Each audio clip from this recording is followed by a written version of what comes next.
Alright, what's going on? Welcome back to the Ovens Garage. In today's video, I'm going to be working on Old Blue, my 1993 Dodge W250, and today we're going to be changing the front brake rotors. I do want to talk a little bit about the front brake rotors in these trucks, as it seems like there's a ton of different options, and it's very confusing when you go to the parts store and they could give you the incorrect one. A couple of years ago when I bought this truck, I actually made a YouTube video about redoing the brakes, the front brakes and rotors in these trucks, and I actually ended up installing the incorrect front brake rotor.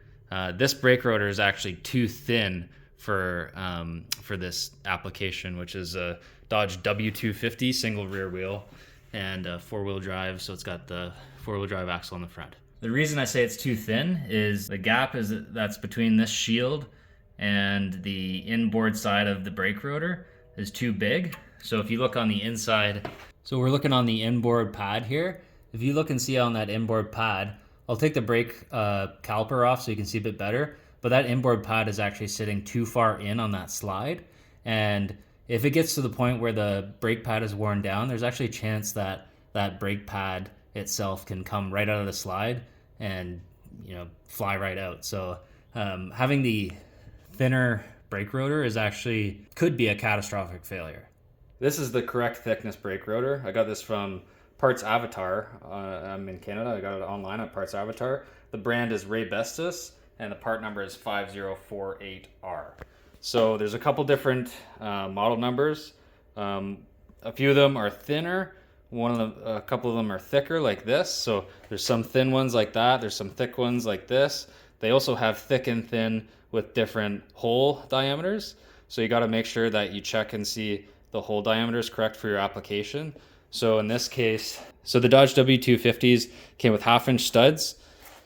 These are good for those studs as well. What you need to make sure is that the knurl diameter of your studs will fit into here, because sometimes you can order the rotors that have too small of hole diameter here, and then your studs will actually not end up fitting.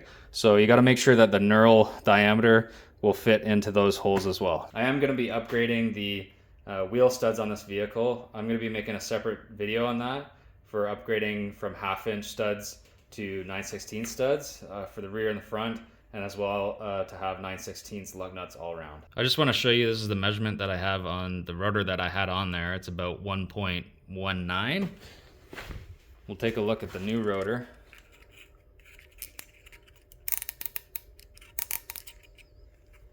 The new rotor is about 1.55. So as you can see, the new rotor is actually significantly thicker. It's like 3/8 of an inch thicker, which is a pretty big difference. You can see how far in that sits on that slide.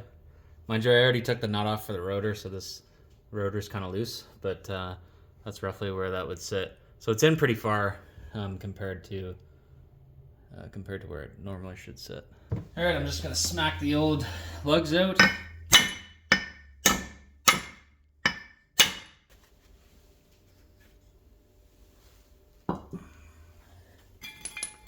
All right, so I've got the old rotor and the new rotor side by side here, so you can just see the comparison. Those slotted thinner rotors, they are much thinner compared to these thick rotors. So these thick rotors are the right ones that are supposed to be on this truck. Heavy duty, that's the way to do it. Raybestos 5048R. All right, so I've got the rotor mounted and the hub reassembled here. I just want to show you the difference there. So between the outside of the rotor, or I guess the inside of this rotor and the shield, is much smaller of a gap now. And then at the back, you can see where the inner brake pad sits in on that slide. So overall, that pad sits much further out, which in this case, for me, is a bit less of a worry when it comes to having the inner brake pad fall out of its slide. This is the right brake rotor for this truck, and it's also a lot heavier duty, which is nice. So I like having the heavy duty parts if I can. So got nice thick brake rotors, got the new 9/16 studs in there, and then I've got some nice big lug nuts to go in there. So nice heavy duty parts for this heavy duty truck. All right, so that wraps up installing the correct brake rotors on this truck.